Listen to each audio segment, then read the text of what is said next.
नमस्कार, मैं हूं श्वेता सिंह और आप देख रहे हैं खबरदार। खबरदार में हम कोरोना से जुड़ी तमाम खबरें आपको 3 श्रेणियों में दिखाते हैं।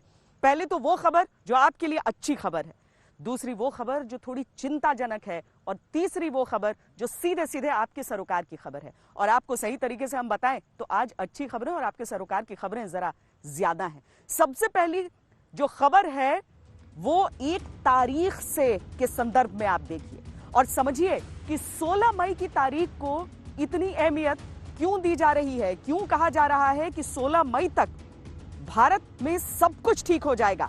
क्या 16 मई तक भारत कोरोना के संक्रमण के ग्राफ को नियंत्रित कर लेगा? यह बड़ा सवाल है और इसका जवाब हम आपको आंकड़ों की मदद से देंगे। सरकार का ऐसा आकलन है कि अभी जो स्थिति चल रही है, अगर सब कुछ उसी रफ्तार से चलता रहा तो भारत कोरोना पर 16 मई तक काबू पा लेगा। इसके अलावा एक खबर ऐसी है जो अमेरिका से आई है और जिसकी अगर पूरी तरह पुष्टि हो जाए तो यह क्रांतिकारी साबित हो सकती है।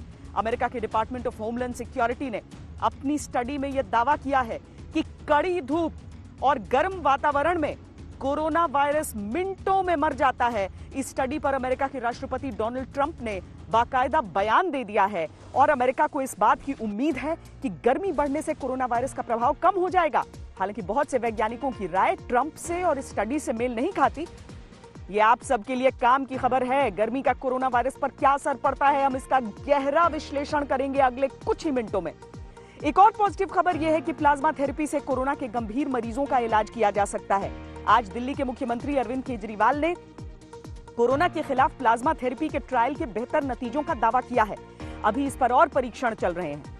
अगर सब कुछ ठीक रहा तो प्लाज्मा थेरेपी कोरोना के खिलाफ रामबाण साबित हो सकती है। इससे दिल्ली में कई मरीज ठीक हुए हैं। इस थेरेपी के बारे में आपको विस्तार से बताएंगे। वैसे दुनिया में प्लाज्मा थेरेपी सहित अलग अलग तरीकों से कोरोना से मुकाबले की कोशिश हो रही है, लेकिन पाकिस्तान में चल रही है दुआ थेरेपी। पाकिस्तान में तबलीगी जमात के मौलाना लाइव टीवी पर दुआ पढ़ते पढ़ते रोने लगे, और वो भी पाकिस्तान के प्रधानमंत्री इमरान खान की मौजूदगी में।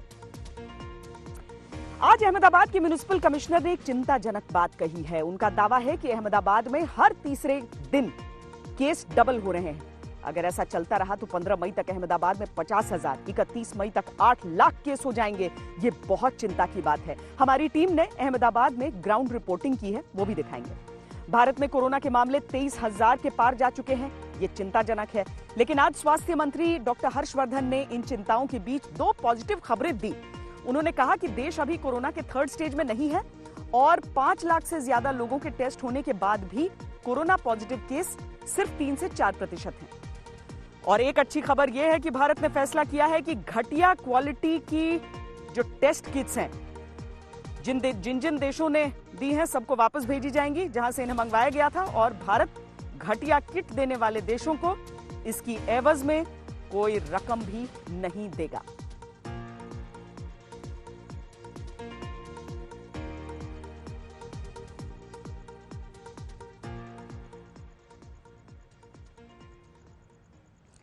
लेकिन अब आपके सरोकार की वो बड़ी खबर कि क्या सचमुच गर्मी और भीषण गर्मी में कोरोना का जो ये वायरस है वो मर जाएगा। क्योंकि अमेरिका से निकलकर खबर आ रही है भारत में मौसम बहुत ज्यादा गर्म होता जा रहा है। आपको ये भी बता दें कि दिन के समय वाकई तेज धूप हो जाती है। तो अमेरिका की स्टडी को जरा ध्यान से सुनिए।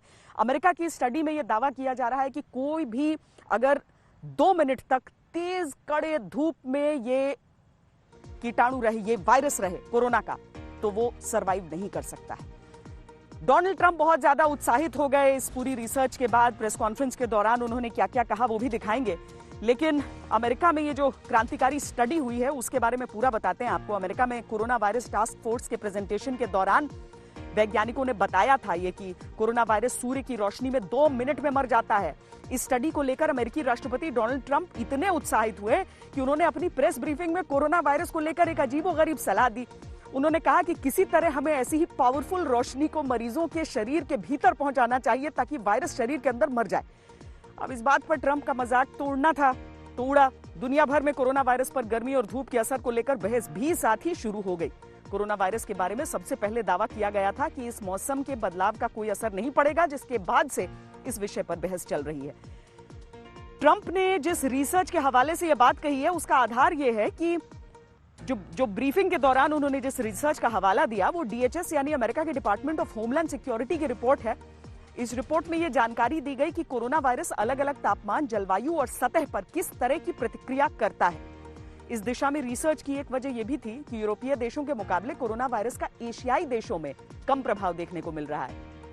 DHS की रिपोर्ट में कहा गया कि कोरोना वायरस धूप और नमी वाले वातावरण के संपर्क में आने पर बहुत तेज गति से मर जाता है। यह वायरस धूप में 2 मिनट के अंदर मर जाता है, ब्लीच में 5 मिनट में मर जाता है, अल्कोहल में 30 सेकंड में मर जाता है। रिपोर्ट में यह भी कहा गया कि सूर्य की रोशनी में वायरस सतह और हवा दोनों में मरते हुए दिखाई दे रहा है।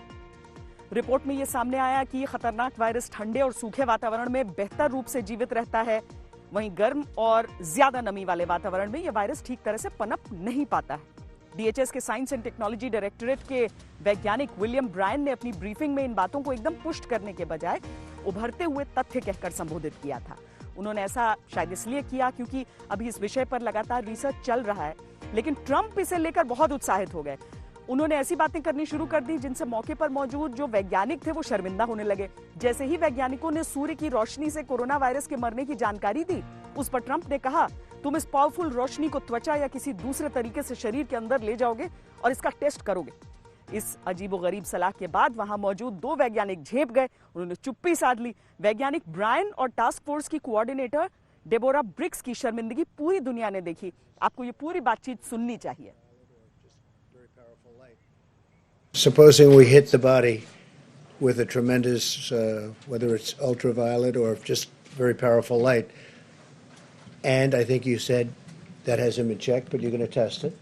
And then I said, supposing you brought the light inside the body, which you can do either through the skin or in some other way. And I think you said you're going to test that too. Sounds interesting. Right, and then I see the disinfectant, where it knocks it out in a minute, 1 minute. And is there a way we can do something like that by injection inside or almost a cleaning? Because you see it gets on the lungs and it does a tremendous number of the lungs. So it'd be interesting to check that. So that you're going to have to use medical doctors with. But it sounds interesting to me. So we'll see. But the whole concept of the light, the way it kills it in 1 minute, that's pretty powerful. इस study को दरअसल Trump के विश्लेषण को एक तरफ रखने के बाद देखना होगा और तब दुनिया भर के वैज्ञानिकों की राय इस पर बहुत महत्वपूर्ण हो जाएगी। लेकिन ये पहली रिसर्च नहीं है, पहली स्टडी नहीं है जिसने गर्म वातावरण का इस तरह का असर की बात की है। इससे पहले जो मैसाचुसेट्स इंस्टीट्यूट ऑफ टेक्नोलॉजी उसकी तरफ से एक रिसर्च किया गया था, बहुत प्रतिष्ठित संस्थान है ये, और यहाँ पर जब रिसर्च किया गया था तो उसमें भी यही पाया गया था कि गर्म मौसम, नमी जैसे वातावरण, इन सब में कोरोना वायरस जीवित नहीं रह सकता है। और उसने आधार के तौर पर अलग अलग देशों के गर्म और ठंडे राज्यों सबकी स्टडी की थी और उसके बाद इस निष्कर्ष पर पहुंचा था। देखिए ये रिपोर्ट।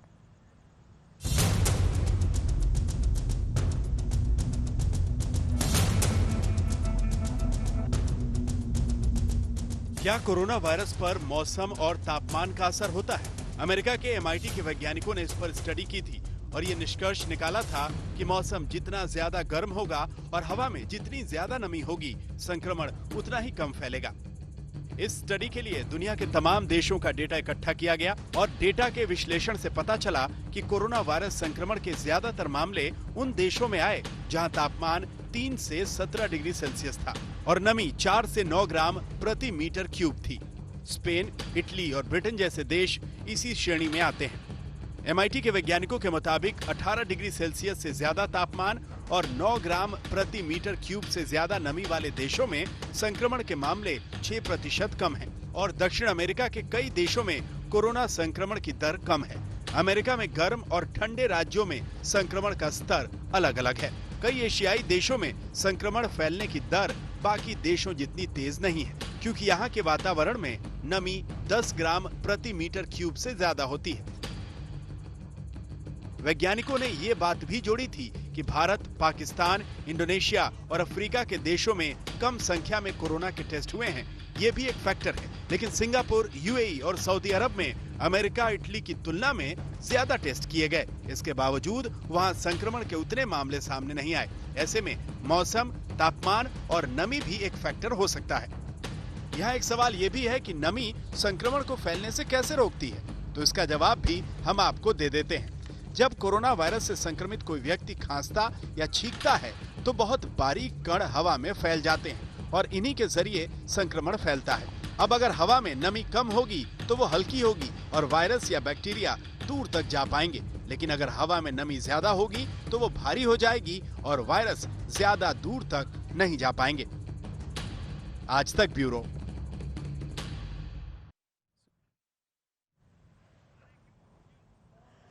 अब देखिए, अब गर्मी की बात चली है तो आपको ये भी बता दूं कि बाहर खड़े होते हुए जिस तरह की नमी, जिस तरह की पसीने से और गर्मी से आप परेशान होते हैं, तो अगर सचमुच में ये सारी रिसर्च सही हो तो भारत के लिए अच्छी खबर हो सकती है। लेकिन भारत में ICMR, जो कि साइंटिफिक रिसर्च को लेकर जुड़ी सर्वोच्च संस्था है यहाँ पर, वो किस तरह की बातें वहाँ के वैज्ञानिक कह रहे हैं वो भी सुन लीजिए। अभी बहुत जल्दबाजी होगा ये सोचना कि तापमान और मौसम के कारण क्या होगा कोरोना का। ये बीमारी हमको 31 दिसंबर के बाद में चाइना ने अपने को बताया है कि ये बीमारी नई बीमारी आ चुकी है। आप सीजन्स देखें तो अभी समर सीजन उसने अभी तो बराबर देखा ही नहीं है। तो हमने वेदर की वजह से क्या इम्पैक्ट होता है इसके ऊपर मैंने अगर बताना शुरू कर दिया तो मेरे पास एविडेंस कुछ भी नहीं है। मेरे मन में जो विचार आता है वो मैं बोलूँगा। लेकिन जब हम सारे लोगों से जब बोलना चाहते हैं कि ये क्या होगा, कैसे होगा, और मेरे पास अगर सबूत न हो तो उस पर मैंने भाष्य करना गलत है। हम उसको देख सकते हैं ये समर सीजन में क्या होगा। सबको ऐसे लगता है समर में वो जल्दी सूख जाएगा, अगर ड्रॉपलेट्स कहीं गिरे तो उससे इन्फेक्शन होने का चांस कम हो जाएगा। लेकिन अगर ये सही है तो हमको दिखना चाहिए। अगर दिखा तो हम बोलेंगे, अगर नहीं दिखा तो नहीं है। असल में कोरोना परिवार के जितने भी वायरस रहे हैं, सार्स, मर्स, इन सब को के पुराने व्यवहार को देखते हुए आज कोविड-19 को लेकर इस तरह की चीजें कही जा रही हैं और रिसर्च तो लगातार पूरी दुनिया में जारी है। लेकिन अब हम उस तारीख की बात करने जा रहे हैं जो भारत के लिए बेहद महत्वपूर्ण हो सकती है, या फिर हम इस तरीके से कहें कि क्या 16 मई की तारीख भारत के लिए बहुत ज्यादा महत्वपूर्ण होगी, क्योंकि इस तरह की बातें कही जा रही हैं कि 16 मई तक भारत में कोरोना वायरस का जो कोहराम है वो नियंत्रण में आ सकता है। हम आपको एक ग्राफ दिखा रहे हैं जो ये बताता है कि अगर अभी भारत में जो स्थिति चल रही है सब कुछ उसी रफ्तार से चलता रहा तो भारत कोरोना पर 16 मई तक काबू पा लेगा। ये graph national centre for disease control के आंकड़ों पर आधारित है। 16 मई तक भारत में नए केस आने की रफ्तार एकदम कम हो सकती है। सरकार के अनुसार लॉकडाउन से भारत का कोरोना वाला कर्व फ्लैट हो रहा है, यानी संक्रमण धीरे धीरे कम हो रहा है। कोरोना के केस दोगुना होने की रफ्तार भी लॉकडाउन से कम हुआ है और मई का आधा महीना बीतने के बाद स्थिति बहुत अच्छी हो सकती है। लेकिन इसके लिए लॉकडाउन का पालन पूरे अनुशासन से करना होगा।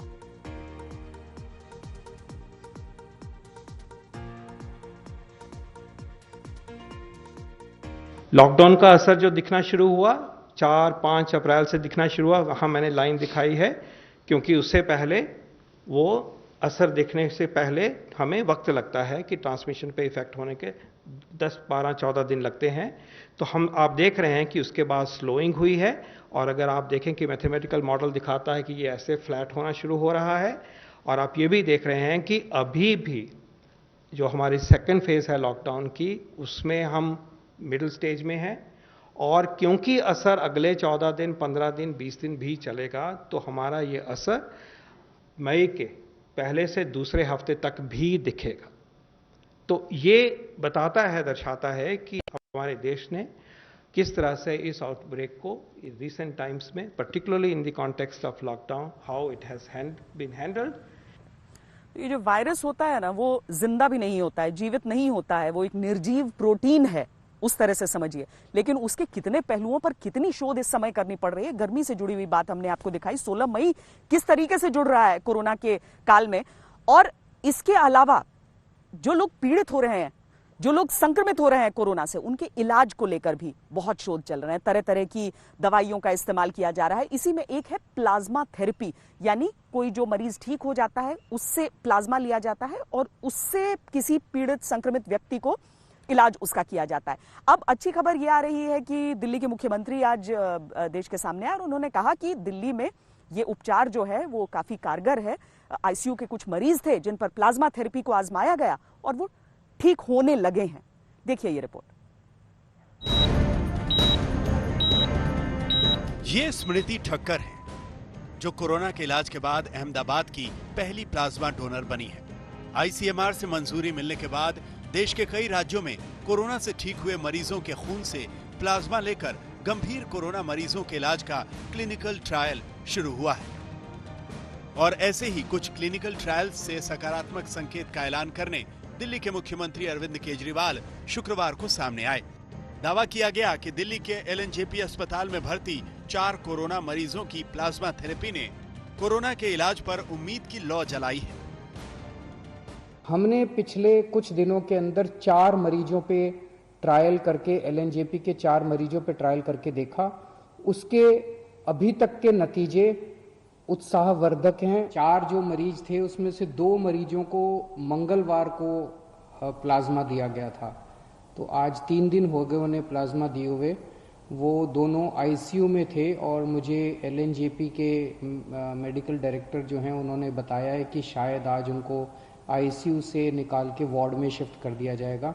संक्रामक रोगों के इलाज के लिए प्लाज्मा थेरेपी एक कारगर तकनीक रही है, इसीलिए कोरोना के आक्रमण के समय में इसे दुनिया भर में आजमाया जा रहा है। चीन में प्लाज्मा से कोरोना के मरीजों को ठीक करने के कुछ अच्छे नतीजे सामने आए हैं, इसीलिए भारत भी प्लाज्मा थेरेपी के नतीजों को परखना चाहता है। कोई मरीज किसी रोगाणु के हमले का शिकार होता है तो उसके शरीर में एंटीबॉडीज बनती हैं जो रोगाणु के हमले का मुकाबला करती हैं। खून में मौजूद लिक्विड वाला हिस्सा प्लाज्मा होता है और वही एंटीबॉडीज बनाने में मदद करता है। कोई मजबूत प्रतिरोधक क्षमता वाले व्यक्ति ने अगर संक्रामक बीमारी को हराया है तो उसके प्लाज्मा में मौजूद एंटीबॉडीज अन्य मरीजों को ठीक करने में मदद कर सकती है। प्लाज्मा थेरेपी के विशेषज्ञों के मुताबिक एक प्लाज्मा डोनर से 2 मरीजों का इलाज हो सकता है। प्लाज्मा फेरेसिस में एक मशीन होती है, खून उसमें से जाता है, सिर्फ थोड़ा सा एंटीबॉडी प्लाज्मा लिया जाता है, बाकी खून वापस आ जाता है। कोई कमजोरी नहीं, वीकनेस नहीं। और आप चाहें मतलब अगर हिम्मत है तो 10 दिन में फिर दे सकते हैं। ब्लड तो 3 महीने तक नहीं दे सकते। दूसरी एक बात है कि अगर आप ब्लड देते हैं तो आपकी बोन मैरो स्टिमुलेट होती है, नया ब्लड बनता है, यू फील यंगर। कोरोना के खिलाफ वैक्सीन बनाने से पहले प्लाज्मा थेरेपी के क्लिनिकल ट्रायल जैसे कई प्रयोग चल रहे हैं, लेकिन अभी कोई प्रयास दावे के साथ सफल नहीं हुआ है। लेकिन दिल्ली में प्लाज्मा थेरेपी के सकारात्मक संकेत इसलिए भी उत्साह बढ़ा रहे हैं क्योंकि 2002 में सार्स बीमारी के इलाज में प्लाज्मा से मदद मिली थी। 2009 में H1N1 इन्फेक्शन रोकने के लिए उससे ठीक हुए मरीजों के प्लाज्मा का इस्तेमाल किया गया था। तो 2014 में WHO ने भी इबोला वायरस को रोकने में प्लाज्मा थेरेपी के इस्तेमाल की इजाजत दी थी। 2015 में मर्स बीमारी में प्लाज्मा थेरेपी के अच्छे नतीजे मिले थे। जो ये प्लाज्मा थेरेपी का उपयोग किया गया है बहुत से कंट्रीज में, and they found that this therapy is very effective. वो जो आदमी जो कोविड पेशेंट होता है अपना देता है, मतलब जब वो अपने रिकवर का दान करता है, प्लाज्मा का दान करता है, उसको पेशेंट को जब दिया जाता है, it has been found that it is very effective in such patients to prevent them to get worse and recover quickly. Ahmedabad में स्मृति ठक्कर के साथ कम से कम 6 लोगों को चुना गया है जो प्लाज्मा डोनर बने हैं या बनने वाले हैं। इनमें से 3 मरीज कोरोना से ठीक होने के बाद प्लाज्मा देने के लिए